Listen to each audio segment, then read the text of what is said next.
તો આગામી 72 કલાક સુધી ગુજરાતમાં ધોધમાર વરસાદ જોવા મળશે। હવામાન વિભાગની આગાહી છે કે 31 ઓગસ્ટ સુધી ગુજરાતમાં મુશળધાર આવવાનું છે। દક્ષિણ ગુજરાતના એ તમામ જિલ્લા અને મધ્યપ્રદેશ બોર્ડરને જોડાયેલા જિલ્લા હાલ વરસાદ જોવા મળશે, પણ આગામી દિવસોમાં આખા ગુજરાતમાં મેઘરાજા વરસાવી શકે મુશળધાર કૃપા। ત્યારે જુઓ હવામાન વિભાગની શું છે આગાહી।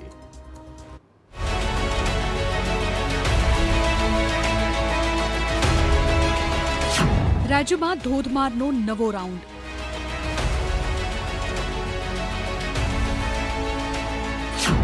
આગામી 5 દિવસ ભારે વરસાદની આગાહી।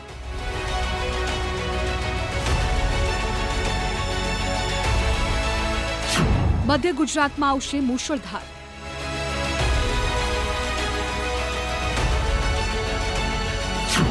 દક્ષિણ ગુજરાતમાં પણ ધોધમારની આગાહી।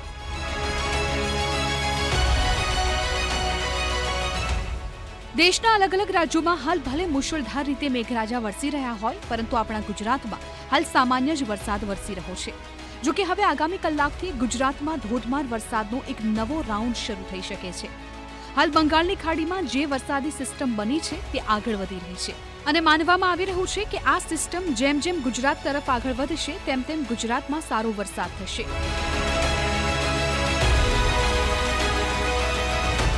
આગામી 5 દિવસ રાજ્યમાં ભારે વરસાદ જોવા મળી શકે છે। રાજ્યના અનેક જિલ્લાઓમાં યલો એલર્ટ છે। મધ્ય ગુજરાત અને દક્ષિણ ગુજરાતના અનેક જિલ્લાઓમાં સારો વરસાદ જોવા મળી શકે છે। इसमें हेवी रेनफॉल का वार्निंग गुजरात रीजन में दिया गया है। इसमें गुजरात रीजन में जो डिस्ट्रिक्ट आज 28 अगस्त के लिए जो डिस्ट्रिक्ट का कवर हुआ है, अरावली, पंचमहल, दाहोद, माहीसागर, बाडूडरा, छोटा उदयपुर, नर्मदा होते हुए दक्षिण गुजरात के सारे जिला के लिए येलो वार्निंग के साथ आइसोलेटेड प्लेसेस में हेवी रेनफॉल का वार्निंग दिया गया है। માત્ર હવામાન વિભાગ જ નહીં, પરંતુ આગાહીકારો પણ માની રહ્યા છે કે આગામી દિવસોમાં ગુજરાતમાં ભારે વરસાદ જોવા મળી શકે છે। આગાહીકાર અંબાલાલ પટેલની આગાહી છે કે કચ્છ, પોરબંદર, જૂનાગઢના ભાગોમાં ભારે વરસાદ પડી શકે છે। બનાસકાંઠા, મહીસાગર, અરવલ્લીમાં પણ ભારે વરસાદની આગાહી છે। નર્મદા, સાબરમતી, તાપી નદીના જળસ્તરમાં વધારો થઈ શકે છે। અમદાવાદ અને ગાંધીનગરમાં ગાજવીજ સાથે વરસાદની આગાહી છે। પૂર્વ ગુજરાતના ભાગોમાં કંઈક વધારે વરસાદ થવાની શક્યતા રહેશે। અમદાવાદ, ગાંધીનગરમાં પણ ગાજવીજ સાથે વરસાદ થવાની શક્યતા રહેશે। આ ઉપરાંત વધુમાં જોઈએ તો બંગાળના ઉપસાગરની જે સિસ્ટમ છે એ લગભગ ગુજરાતના ભાગોમાં આજે વરસાદ કરી શકે તેમ છે। 29-30 તારીખમાં વરસાદનું પ્રમાણ વધી શકે છે, પરંતુ સપ્ટેમ્બરમાં પણ ભારેથી ભારે વરસાદ થવાની શક્યતા રહેશે। એટલે લગભગ જોવા જઈએ તો ભારે વરસાદના કારણે પૂર્વ ગુજરાતના ભાગોમાં લગભગ 8 થી 10 ઇંચ જેવો વરસાદ થવાની શક્યતા રહી શકે અને મધ્ય ગુજરાતના ભાગોમાં પણ ભારેથી અતિ ભારે વરસાદ થવાની શક્યતા રહી શકે। અમદાવાદ, ગાંધીનગરના ભાગોમાં પણ આગામી 29-30 તારીખ સુધીમાં ગાજવીજ સાથે ધોધમાર વરસાદ થવાની શક્યતા રહે। લગભગ ગાજવીજ તો આજથી જ લગભગ ઘણા ભાગોમાં થવાની શક્યતા રહેશે અને કચ્છના ભાગોમાં પણ વરસાદ થઈ શકે। શુક્રવારથી જ રાજ્યના વાતાવરણમાં પલટો આવશે અને ભારે વરસાદ જોવા મળશે। અનેક જિલ્લાઓમાં જળબંબાકારની સ્થિતિ પણ ઊભી થઈ શકે। પૂર્વ ગુજરાતના ભાગોમાં 8 થી 10 ઇંચ વરસાદ થવાની શક્યતા। 10 સપ્ટેમ્બર સુધી રાજ્યમાં વરસાદી માહોલ જોવા મળી શકે।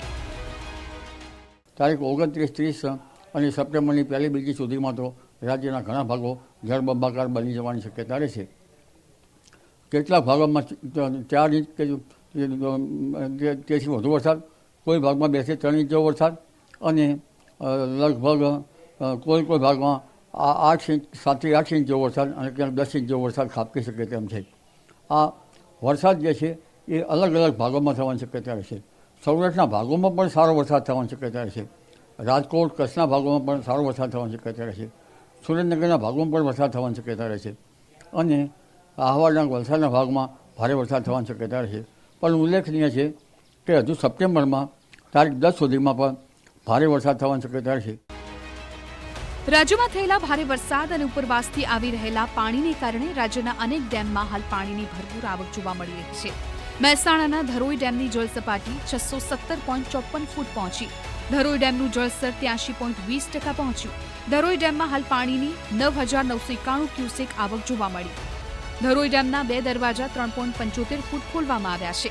મહત્વનું છે કે સાબરકાંઠા અને બનાસકાંઠામાં સિઝનનો 100% વરસાદ નોંધાયો છે, તો મહેસાણા જિલ્લામાં સિઝનનો 80% વરસાદ નોંધાયો છે. પંચમહાલ જિલ્લામાં વરસેલા સાર્વત્રિક વરસાદને લઈને જળાશયોમાં પણ નવા નીરની આવક નોંધાઈ.